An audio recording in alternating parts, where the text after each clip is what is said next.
The purpose of this video is to show you how to graph your limiting reactant data. And so what you see here is a copy of a data table. I have not filled in columns 3, 4, and 5, even though you will have those filled in. You need that data in order to calculate column 6. But when you go to make your graph, you're only using the data from column 2 and from column 6. So column 2 is your mass of baking soda. That is going to be your X data.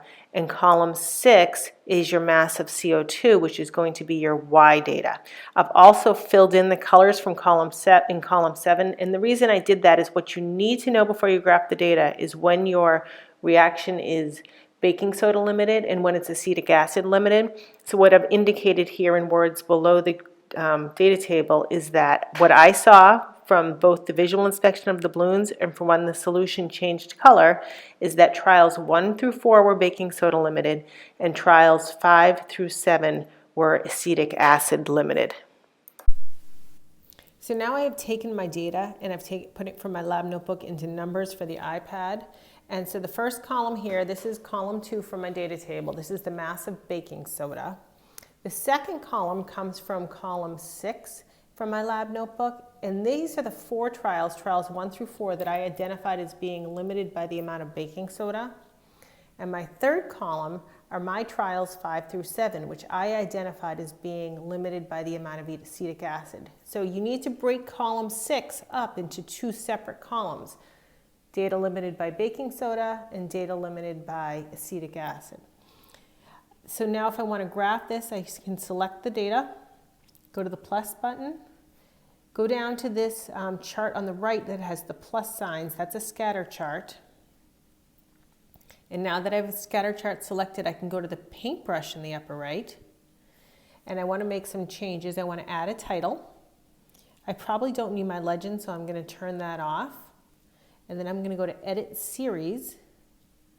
And the series I want to edit is the first one, the baking soda limited trials. You notice that both series were by default, graphed with empty circles. So if you want to differentiate, you can change the data symbol.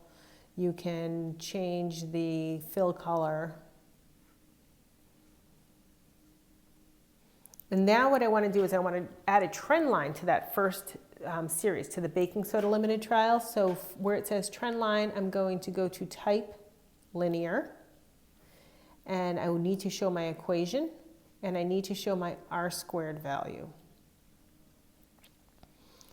Then click on the graph again, go back to the paintbrush, and this time go over to style. And what you want to turn on is the axis name for the x-axis, and also turn on the axis name for the y-axis.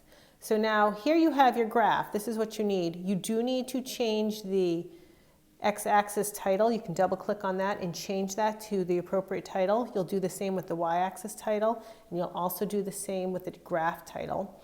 And then as far as this equation for the line goes, you have this line, y equals 0.4826x minus 0.0038, and the R² is the measure of fit. So you're going to need that equation for the line to continue with the calculations.